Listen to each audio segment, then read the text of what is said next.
चोर ने कहा कि ये आपने क्या कर दिया, ये क्या कर दिया आपने। आज से पहले मैं अकेले चोरी करने जा रहा था, आज पहली बार इस रात को चोरी करने गया तो मेरे साथ मैं अकेले नहीं कोई और भी खड़ा था। तो संत ने कहा कि कौन खड़ा था। यही तो मैं पूछने आया हूं कि वो कौन खड़ा था, आपने किसको खड़ा कर दिया, किसको खड़ा कर दिया मेरे बाजू में, मेरे बगल में। यानी भगवान विष्णु यहाँ क्या कह रहे हैं अपनी लीला के माध्यम से, हमेशा जागते रहो। जागने का मतलब ऐसा नहीं कि रात में सो ही नहीं अनिद्रा हो जाएगी, बीमारी लग जाएगी, डिप्रेशन में इंसान चला जाएगा, जिसको नींद नहीं आएगी। जागो। जागने का मतलब क्या हुआ, जीवन में कभी भी कोई निर्णय लो, कभी भी कोई निर्णय लो तो जागते हुए निर्णय लो, चेतना के साथ निर्णय लो। एक बार की बात है, एक चोर एक संत के पास आया।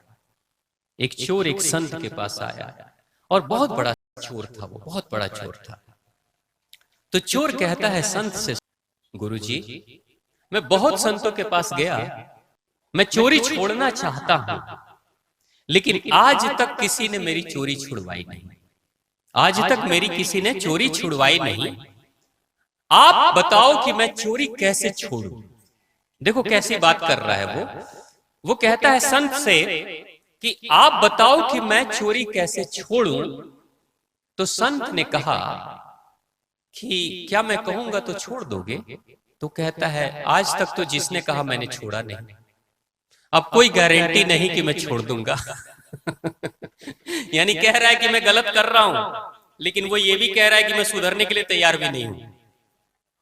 एक ही साथ ये भी कह रहा है मैं सुधरने के लिए तैयार भी नहीं हूं, आप सुधार के दिखाओ। वो ये भी कह रहा है, चैलेंज कर रहा, आप सुधार के दिखाओ मुझे। तो संत कहते हैं बात तो बड़ी अच्छी है कि तुम चोरी कर रहे हो, ये एहसास है, सुधरना चाहते हो, ये भी तुम चाहते हो, लेकिन तुम सुधरने के लिए तैयार भी नहीं हो। बात तो ठीक है। तो वो गुरु कहते हैं सुनो, मैं कहूंगा कि तुम जम के चोरी करो। उन्होंने कहा कि मैं कहूंगा तुम जम के चोरी करो, ठीक से चोरी करो, बस एक काम करना, जब चोरी करना ना तो एक काम करना, होशपूर्ण होकर चोरी करना, पूरे होश में चोरी करना, बेहोशी में चोरी मत करना, होश में चोरी करना। तो उन्होंने कहा कि भाई होश में चोरी का मतलब क्या होता है। तो उन्होंने कहा कि पूरी चेतना के साथ जब ताला तोड़ना तो ध्यान ताले पे ही रखना कि ताला तोड़ रहा हूं, जब सेंध मारना तो ध्यान सेंध पे ही रखना कि सेंध मार रहा हूं, जब घर में प्रवेश करना तो ध्यान स्वयं पे रखना कि मैं अंदर प्रवेश कर रहा हूं, जब तिजोरी तोड़ना तो ध्यान से याद करना कि मैं तिजोरी तोड़ रहा हूं, जब माल उठाना, सोने चांदी हीरे मोती जब उठाना तो स्वयं से याद रखना कि मैं चोरी कर रहा हूं, और जब चोरी करके निकलना और माल अपने कंधे पे लाद के निकलना तो कहना कि मैं चोरी का माल लेकर जा रहा हूं। ये याद रखना होशपूर्ण तरीके से। तो वो कहता है ठीक है मैं आगे से ऐसे ही करूंगा। आप जरा सोचो आज की दुनिया में क्या होता है। वो संत क्या कह रहे हैं, बेहोशी में कोई काम मत करना। दुनिया के जितने भी बड़े अपराधी होते हैं, जितने भी बड़े अपराधी, चाहे कोई हत्यारा हो, चाहे कोई डाकू हो, चाहे कोई आतंकवादी हो, इन सब को पहले बेहोशी में डाला जाता है। सबको ये जब तक बेहोश नहीं होंगे तब तक ये अपराध नहीं कर सकते। अगर किसी हत्यारे को हत्या करनी है तो अक्सर मैंने अनेक लोगों को सुना है कि हत्या करने से पहले उनका जमीर, उनका मन कहता नहीं था हत्या करो, लेकिन हत्या से पहले उन्होंने शराब पी ली थी, और शराब पीने के बाद वो जाकर हत्या कर लेता है, और नशा जब उतरता है तब वो कहता है बहुत बड़ी गलती कर दी मैंने। यानी वो अपराध कब किया, बेहोशी में किया, नशे में डालकर। आज दुनिया में जितनी आतंकवादी घटनाएं घट रही हैं, आतंकवादी इस धरती पे जितने भी हैं, चाहे वो इजराइल के आतंकवादी हो, चाहे भारत के आतंकवादी हो, चाहे नेपाल में कोई आतंकवादी गतिविधि कर रहा है, ये सब के सब लोग कहीं ना कहीं किसी न किसी धर्म के नाम पर बेहोशी की गोली खिलाई जाती है इनको। कि तुम इधर इन व्यक्तियों को मारोगे तो जन्नत में तुम्हें 72 हूर मिलेंगी, तो ये मिलेगा तो वो मिलेगा, ये सारे उनको दिखाया जाता है, नशे में डाला जाता है। आप किसी भी आतंकवादी को देख लो, चाहे भारत का हो, नेपाल का हो, चाहे पूरी दुनिया का, एक भी बुजुर्ग आतंकवादी नहीं मिलेगा, एक भी बच्चा आतंकवादी नहीं मिलेगा। क्यों? क्योंकि बुजुर्गों की विवेक की आंख खुली रहती है, त्रिनेत्र खुला रहता है, वो सब जानते हैं गलत क्या है सही क्या है, इसलिए कभी कोई बुजुर्ग आतंकवादी नहीं बनता। और छोटा बच्चा भी इतना मासूम होता है कि वो छड़ी तो मार सकता है, किसी की जान नहीं ले सकता है, रोने लगता है, इतना मासूम होता है, निर्मल मन का होता है, वो भी गलत काम नहीं करेगा। लेकिन ये जो नौजवान होते हैं ना, ये अपनी शक्ति के नशे में इतने चूर होते हैं, इतने नशे में डूबे रहते हैं कि उस नशे के कारण से ही बेहोशी में रहते हैं, और उसी बेहोशी के कारण अपराध करते हैं। और जिस दिन तंत्रा भंग होता है, नींद खुलती है, उस दिन पता चलता है बहुत बड़ी गलती करती, बहुत बड़ा पाप कर दिया। लेकिन तब तक तो गलती हो चुकी है, तब तक तो जिंदगी बर्बाद हो चुकी है। यानी बेहोशी में कोई भी कार्य इंसान जब करता है तो उससे गलतियां होती हैं। एक व्यक्ति अपने घर में मैले से चादर पे नहीं सो सकता, अगर गंदा चादर है तो उस पे व्यक्ति नहीं सो सकता, लेकिन पीने के बाद नाली में भी सो जाता है, कीचड़ में सो जाता है सुअर के साथ। वहीं पे सुअर भी है और साथ में सो भी रहा है।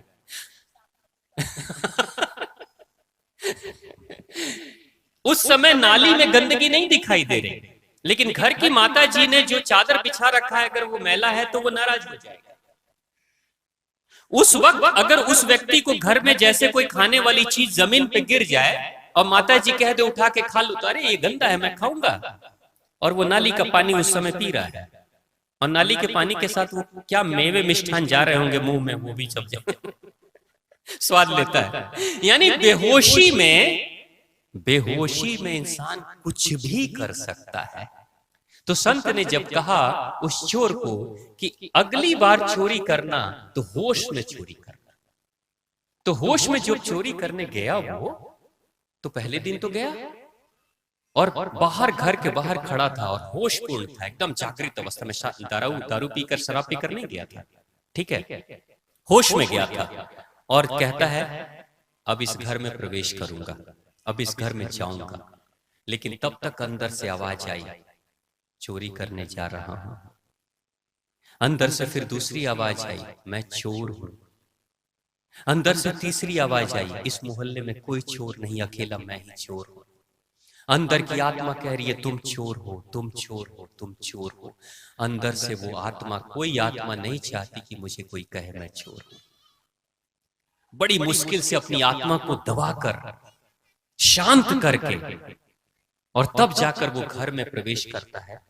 घर का जब दरवाजा तोड़ता है तो कहता है मैं चोरी कर रहा हूं, मैं दरवाजा तोड़ रहा हूं, मैं चोरी कर रहा हूं।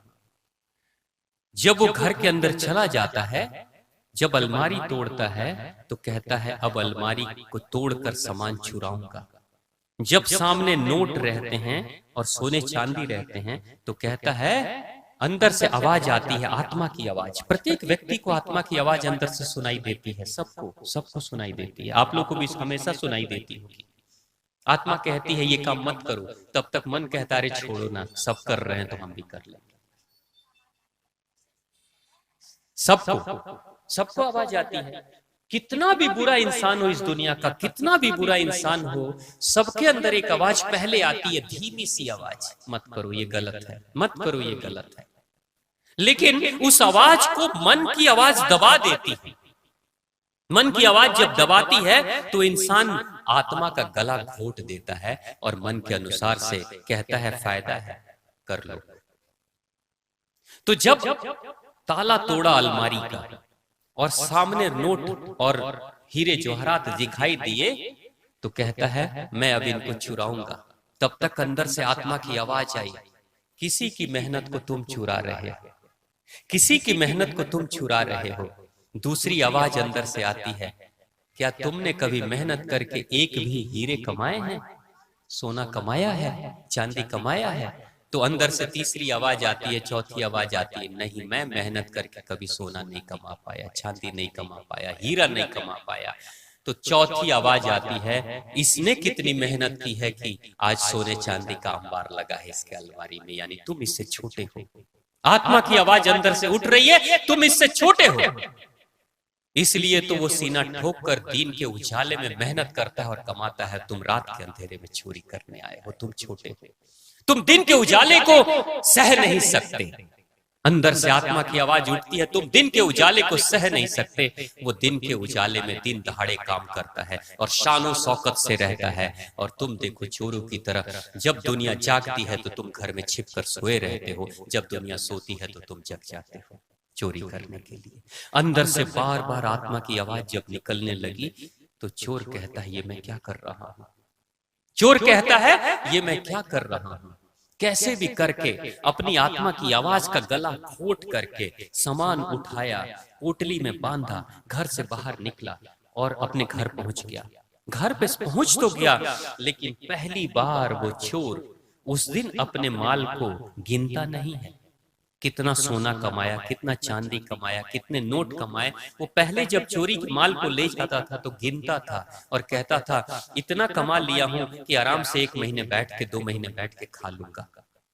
ऐसा जाकर गिनता था खुशी खुशी से। लेकिन उस दिन पहली बार उस रात को उसने गिनती नहीं गिनी। उसका मन निराश था, उसका मन कह रहा था, ये मैंने क्या किया। उसका मन पहली बार कह रहा है, तुमने गलत किया है। इंतजार कर रहा था, पोटली तो रख दिया उसने घर के अंदर, इंतजार कर रहा था दिन कब होगा। जैसे ही सूरज की लालिमा निकलती है, सूरज की पहली किरण निकलती है, घर से बाहर निकलता है। घर से बाहर निकलता है, उस संत के पास जाता है, उसी संत के पास जिसको कहा था कि अनेक संतों ने मुझे कहा चोरी छोड़ दो, मैंने चोरी नहीं छोड़ी, आप भी कहोगे तब भी चोरी नहीं छोड़ूंगा, लेकिन अगर छुड़वा सकते हो तो छुड़ा के दिखाओ। उसी संत के पास वो जाता है और सुबह सुबह जैसे संत के पास पहुंचता है, संत कहते हैं, क्या बात है इतनी सुबह सुबह चले आए तुम। चोर ने कहा कि ये आपने क्या कर दिया, ये क्या कर दिया आपने। आज से पहले मैं अकेले चोरी करने जा रहा था, आज पहली बार इस रात को चोरी करने गया तो मेरे साथ मैं अकेले नहीं, कोई और भी खड़ा था। तो संत ने कहा कि कौन खड़ा था। यही तो मैं पूछने आया हूं कि वो कौन खड़ा था जो बार बार मुझे टोक रहा था, रोक रहा था और मुझे कह रहा था तुम गलत कर रहे हो। वो कौन खड़ा था, आपने किसको खड़ा कर दिया, किसको खड़ा कर दिया मेरे बाजू में, मेरे बगल में। संत ने कहा, मैंने किसी को नहीं खड़ा किया, वो तुम्हारी आत्मा खड़ी थी, तुम्हारी आत्मा तुम्हें रोक रही थी। आज तक तुमने अपनी आत्मा का गला घोट रखा था, पहली बार होशपूर्ण तरीके से बिना बेहोशी के तुम अपराध करने गए तो आत्मा तुम्हारी सामने आ गई और बार बार धिक्कारने लगी, पुकारने लगी, तुम्हें रोकने लगी। वही आत्मा है तुम्हारा अस्तित्व, वही तुम्हारे सामने खड़ा था। वो कहता है, चोर कहता है, बहुत कठिन हो गया चोरी करना, बहुत कठिन हो गया। मन में तो बार बार ये विचार उठ रहा था कि चोरी ना करूं, छोड़ दूं, लेकिन ताले तोड़कर अंदर घुस गया था, सामने हीरे मोती जवाहरात पड़े थे तो रोक नहीं पाया अपने आप को। चोरी तो कर लिया हूं, लेकिन वर्षों से मैं चोरी करके जब भी आता था तो अपनी पोटली को खोलकर गिनती गिनता था और खुश हो जाता था। लेकिन आज पहली बार पोटली घर पे लाने के बावजूद भी मन में दुख ही दुख है, खुश नहीं हो पाया, खुश नहीं हो पाया। तो संत कहते हैं, दुनिया का कोई भी व्यक्ति अपनी आत्मा को मार करके जो काम करता है वो अंत में दुखी ही रहता है, चाहे कोई भी काम कर रहा है। यानी जिंदगी क्या कहती है, देवी भागवत महापुराण की एक कथा क्या कहती है, जो कुछ भी करो, जैसे भगवान विष्णु ने, अब भगवान है, उनसे गलती कैसे हो जाएगी, हो जाएगी, क्योंकि भगवान लीला रच रहे हैं। वो कहते हैं, मेरे से गलती हो सकी तो मेरे बच्चे आपसे भी गलती हो सकती है। मैं बेहोशी में मैंने अपने कान से मधु और केटप को उत्पन्न कर दिया, 2 राक्षसों को उत्पन्न कर दिया। आप भी होशपूर्ण तरीके से रहना, नहीं तो आपके भी जीवन में मधु और केटप नाम के 2 राक्षस उत्पन्न हो जाएंगे। यानी जो भी कार्य करो होश से करो, बेहोशी में कुछ भी मत करो। अगर होशपूर्ण तरीके से, जैसे हमारी माताएं बहनें हैं, रोटी पकाती हो, पूरा ध्यान लगा दो रोटी पकाने पे, पूरा ध्यान लगा दो रोटी पकाने पे, एक भी रोटी जलेगी नहीं।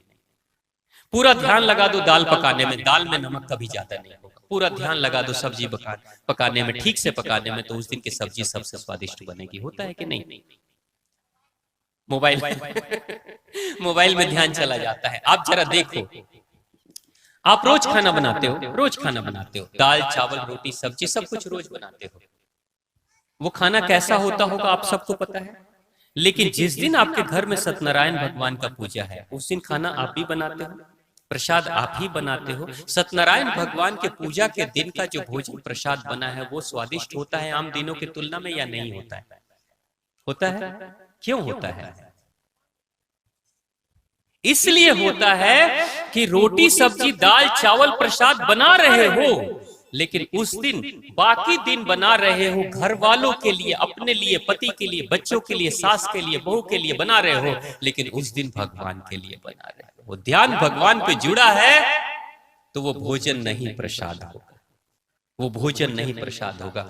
और ध्यान जब किसी और पे जुड़ा हुआ है, जैसे माता जी ने कहा मोबाइल पे ध्यान जुड़ा हुआ है, कहीं और ध्यान जुड़ा है, किसी की चुगली पे जुड़ा है, क्रोध से जुड़ा हुआ है, तो उस दिन क्या होगा? धीरे धीरे वो भोजन बनेगा, लेकिन कहीं ना कहीं कोई कमी हो जाएगी, स्वाद में कमी या कोई ना कोई तेल मसाले में कहीं ना कहीं कमी। यानी कि होशपूर्ण तरीके से जीवन में कोई भी कार्य करेंगे तो हमारे जीवन में मधु और केटव नाम का राक्षस नहीं उत्पन्न होगा। तो प्रेम से बोलिए श्री कृष्ण की, बाके बिहारी लाल की, देवी भागवत महापुराण की, और आप सभी की जय।